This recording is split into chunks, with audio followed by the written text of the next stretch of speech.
farming area facts. This is a document, an Excel spreadsheet that allows you to track how you're progressing in your marketplace. It will give you an indication of how many homes are on the market, how many homes on the market you have, new listings, how many new listings you have, and it gives you a snapshot at the end of each month of how you're tracking over the year. If you really want to become the expert in your patch or your farming area and impress upon your vendors that you are the area specialist, you can't do that without tracking your numbers. I'll just show you how that works here. Let's say in your patch, currently on the market, you have 46 properties. You simply put that in that top left-hand box. Then how many homes you have on the market or how many listings you have, maybe 7, and then it will give you a market share. In this instance, 7 out of 46 will give you 15% market share, and it updates over here on the right-hand side.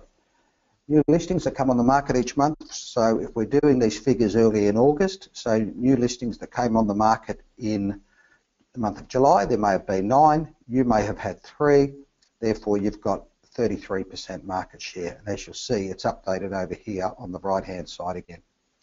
Sales in the area, there were 7 homes sold in your patch, of which you sold 1, and this will then average it out to you, so you had 14% of the sales. Once again, it's updated over on the right-hand side.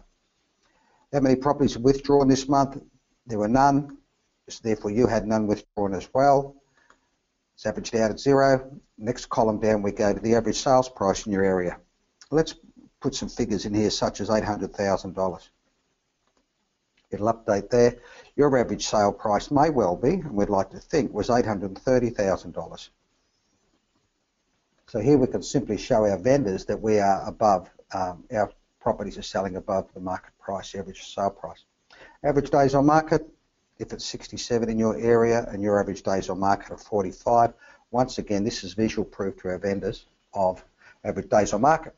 So we do that after July once we've got our data in and all the figures have been updated.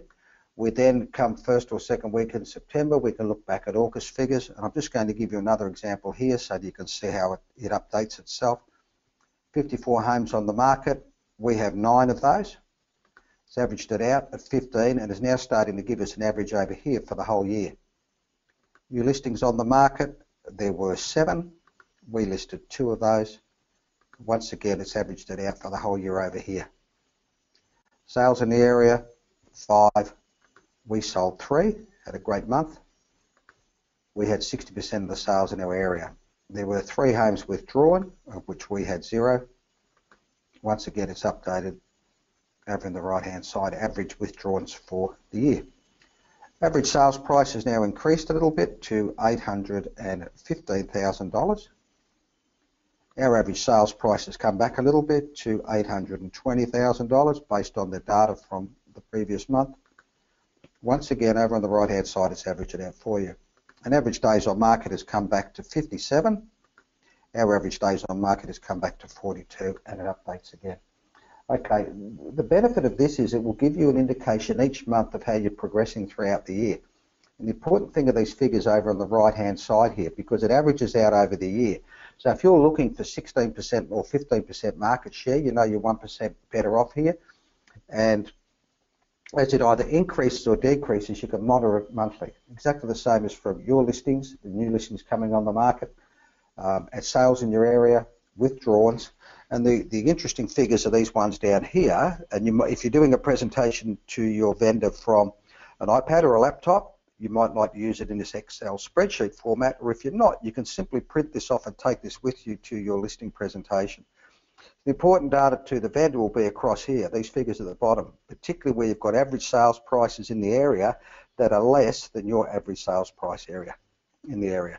Down here, average days on market, you can see here that yours is less than the average.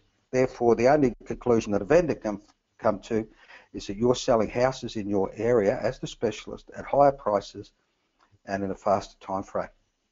That's the farming area facts.